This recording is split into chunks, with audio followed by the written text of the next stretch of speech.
I'll tell you what, it seems an awful long time since we saw football at Inver Park. It's coming back, but coming back perhaps in a slightly different way now.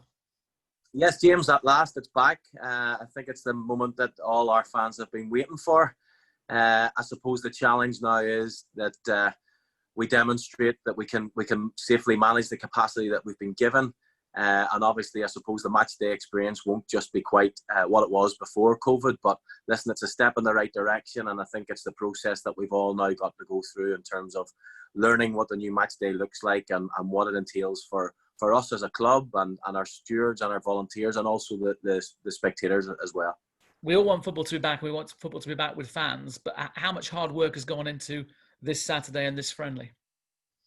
James, to be honest, this has started since the moment we were closed down because we've always been trying to get football back with fans. So I don't know how many plans and protocols we have written and gone through because we were always hoping that we would get the news that football would be back and fans would be permitted. And obviously, as COVID spiraled and escalated, that wasn't possible. So it's been a long, drawn-out process. Guidelines are changing constantly. We've got to manage the expectations and the demand of local government, of council, and of course governing body as well. So it's very difficult to put all those different pieces of information into the melting pot and come up with a plan which works for everyone. Yeah, how many fans are allowed in, and how's it exactly going to work? So we're going to work with 600 fans this weekend, and for our stadium, that's going to be spread across our three sides. So we have our church end terrace coming back into play.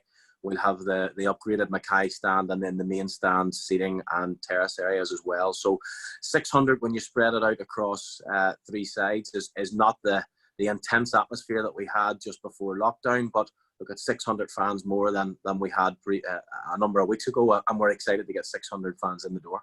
Yeah, I know you used to bigger crowds at Inver Park, but what will fans kind of find as soon as they come up to the ground? How will the fan experience be getting into the ground and then once they are into the ground? To be honest, it'll probably be a slower pace of a match day, if I'm being honest. And I suppose that's something that we would really encourage at this stage as we all try to find our feet with it. So, we'll have entrances, different entrances to the stadium. So the church end where we would normally have away fans, that will be a home fan entrance now for the Mackay stand, and also the away, what would have been the away church end terrace will also be for home fans.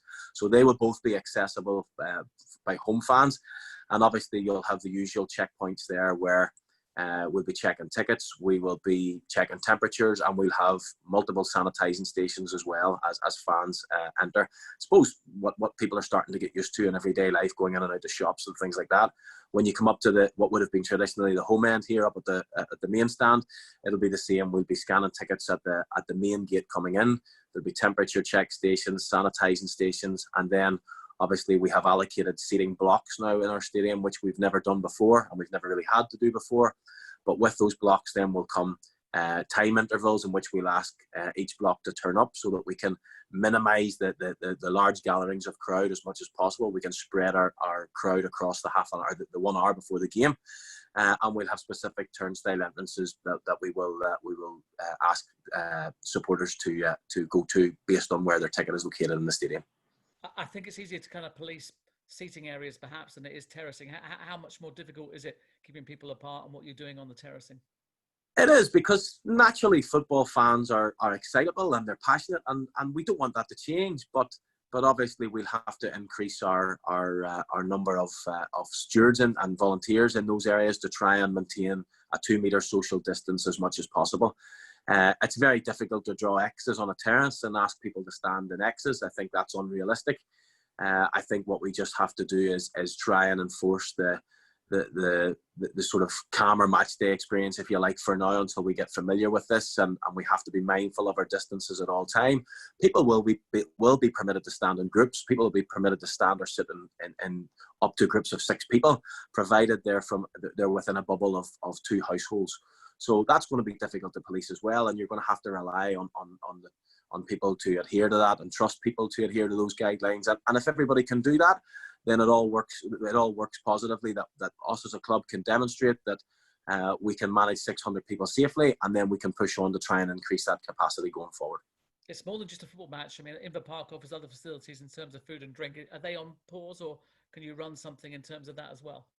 Look, the big thing that people used to love about Inver Park was coming up early to the social club and getting into the fan zone early and building that atmosphere. So, look, I'm hopeful in time that we can get that back in place. But right now, we can't facilitate that. So it literally will be a turn up and get yourself into your stadium and into your seat on your allocated time. At half time, yes, we still plan to have some sort of refreshments and hot food kiosks. We're very lucky here in the stadium actually that a lot of our spaces like fan zones are open air, so it makes it a bit easier distance wise. But the queuing and things like that will be different, and we will have to ensure that 2 meter social distancing is enforced at all times. And look, if people will work with stewards and be patient, I think we can still have a very good match day experience and still have a positive day on Saturday. How much demand has there been for tickets? Because I know people are desperate to get back and see football and see their team. James, I'm late on to this Zoom call with you because my phone and email hasn't stopped. We've only put the news out in the last half an hour. So look, people are naturally excited. And again, I suppose I would stress that they just manage that excitement. We will prioritise our bookings because we want to sort of acknowledge last season's season ticket holders. So we will allocate them a link via our email system, first of all, to our VIP members and our concession members. We will give them the opportunity to book first. Then we will issue the link tomorrow to our season ticket holders. And if there are any tickets left, then they will go on general sale on the website by 7 o'clock tomorrow night. Provided I feel that if everybody sort of follows the guidelines and we don't abuse the system, then we should be able to accommodate as many people as we can. Yeah, I mean, all our eyes will be on Inver Park, certainly in Northern Ireland, because it is a test event. What would be your message to those fans coming who want to come, who are excited about it, but clearly have to abide by the rules? Look, we welcome you. It's great to have you back. We're a people's club. We love to have our people in around us. We love to be interacting and engaging with our people. But I suppose it's just managing expectations. This is not going to be the full throttle match day experience that we have built up here, and we would ask people to be mindful of that when they come into the stadium. You know, it might take a little longer to get people in. It might take a little longer in queues. If people come with that in their mind and they work and cooperate with the staff and the volunteers and the stewards that we have, it'll be fine. It's when people don't, come at the time that they're meant to come at, and it creates bottlenecks and it increases crowds. That's when pressure builds. So, as I say, we will communicate it very clearly with those who are able to obtain a ticket. We will send a good detailed email out tomorrow evening before the game, and we would ask them to take the time and read through that and be mindful of that throughout Saturday. And knowing how important Larne Football Club is to the town, knowing the demand that you'll get, there will be people who want to come who can't because you've only got 600 tickets. I guess the message to those is be understanding. Your chance will come. Totally. We have to start somewhere, James. And getting a start at 600, I think, is incredible. And I think that's testament to the work that we've been doing with our local council here, and that we've proved that we think we can cope with 600. Our ultimate goal here is to get a big enough crowd that we can cope with, worst case scenario, all our home fans that would come on a Saturday by the 17th of October when the season starts and the real business end begins. So there's going to be people that are going to be disappointed along the way, but provided those that do get in work with us, those that don't get in show a bit of patience, hopefully we can plot our way and navigate our way through that. Come the 17th of October, we're sitting here with a big enough capacity granted that, as I say, worst case, all our home fans are facilitated on a Saturday. Just a final point, I know it's a reward for loads of patience on behalf of the fans that they will see their players this weekend, but for the players, for Tin and the manager, for yourselves who put so much hard work in kind of finding a way through COVID, how much reward is it that those fans will be back at Inver Park? It's fantastic, again, because the club that we are and the club that we're trying to build here, our players are right at the heart of everything that we do, and they have great familiar relationships with our spectators. It's been very frustrating for them. I suppose footballers are people that love to be centre of attention. They thrive on it, and I suppose we've just taken that crowd and that attention away from them. So it's been very, very difficult.